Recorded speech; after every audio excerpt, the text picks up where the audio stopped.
If Bones Could Talk, a Lords of the Stars novella by Mattias von Schantz. Chapter 13. The Final Hour Inside.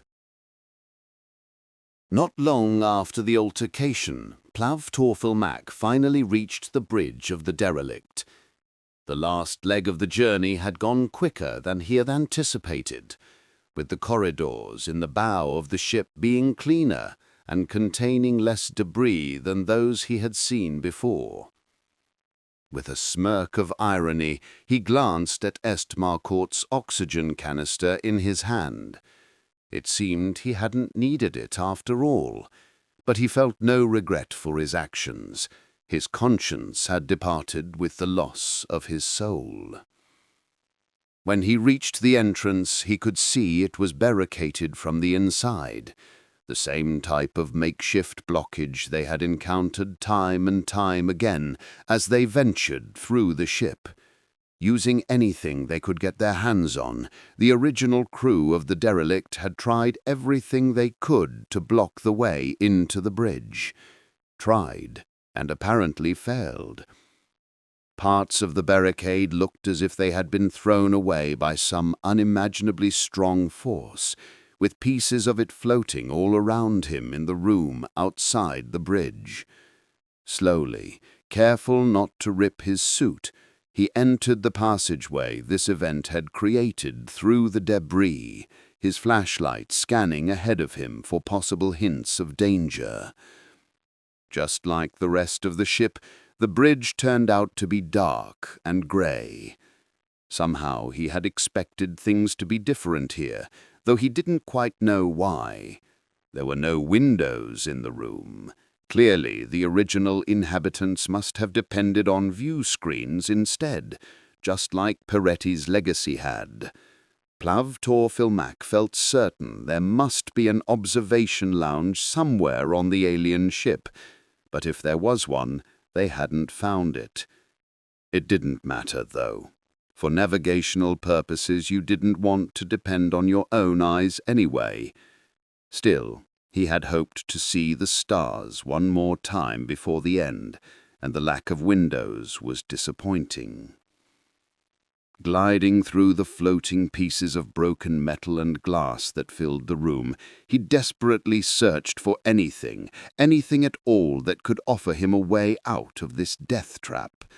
But just as he had expected, there was nothing here that could help him.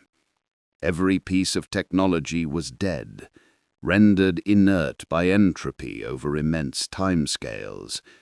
If the crew had left some form of log behind to tell their story, decay had erased its content millions of years ago.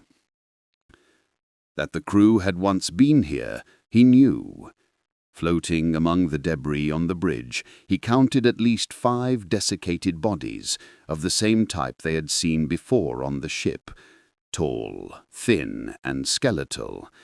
They had all been cut into pieces by their unknown assailant. In the pale beam of his flashlight, now seemingly incapable of penetrating the compact darkness that enclosed him, their faces looked horrifying. The dry lips of the corpses had curled into grotesque grins, mocking him across the eons. Deep-set eyes, freeze-dried from exposure to the vacuum of space, seemed to stare back at him wherever he looked. By now he had little less than 5 minutes of air left, and perhaps an additional half-hour if he used Marcourt's oxygen cylinder, and he intended to make the most of that time. As he rummaged through the debris in the room, he started to get a feeling for what the bridge might have looked like long ago when it was bustling with life. The chamber was quite large, 15 by 8 meters, he estimated, and inlaid in its walls were bands and patterns of gold and platinum. He could see no practical reason for their existence, leading him to believe they were just there for decoration. The grey walls, their pigments now eroded into dust, probably had once been painted in bright colors, he thought.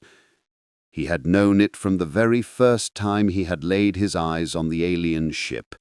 Its builders valued beauty.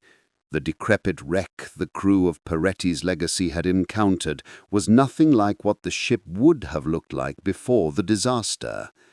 Whatever force had attacked it, and later his own team, had corrupted it, transforming beauty and life into decay, despair, and death.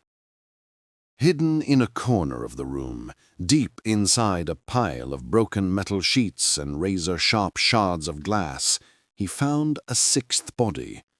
Perhaps shielded by the debris in which it floated, it was somewhat less decayed than the previous corpses he had seen, and, unlike the other bodies in the room, it had not been cut into pieces. Shining his flashlight across its skeletal face, he could now behold again the beauty of the race that once upon a time had built the immense vessel. At first glance, they might seem grotesque, certainly not someone you'd like to meet in a dark alley. But the more he looked at the corpse, the more he came to appreciate the aesthetics of its anatomy.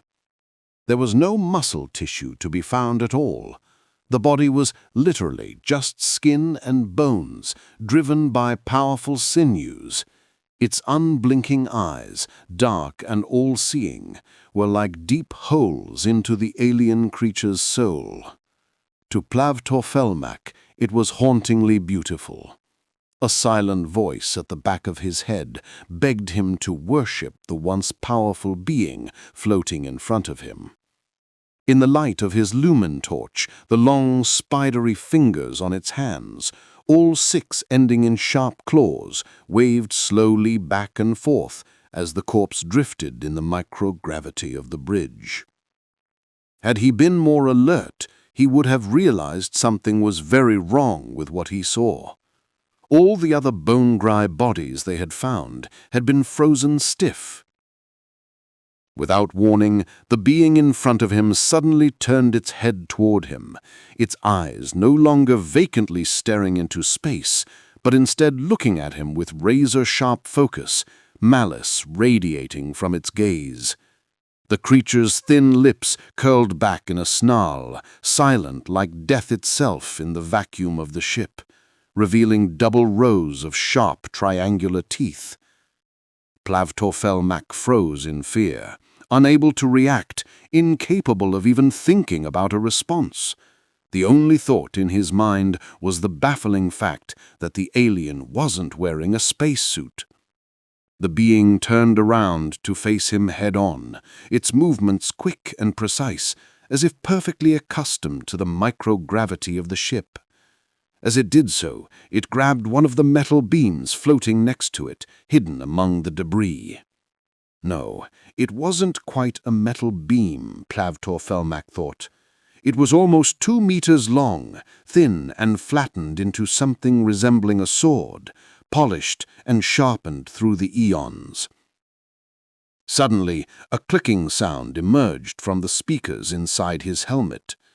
A voice followed, an age-old voice, filled with hatred and contempt. "So we finally meet, beloved child," it snarled, the irony of the epithet contrasting sharply with the loathing in its voice. "I thank you," it continued, hatred evident in the words it spoke, "for letting me have this small measure of revenge on the Most High before the end." As it delivered its final mocking words, it raised the sword and swung it in a wide arc with a strength far surpassing that of a man.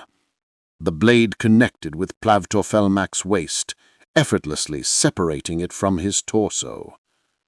With eternal darkness encroaching on him, the last surviving member of the crew of Peretti's Legacy died with one final thought on his mind.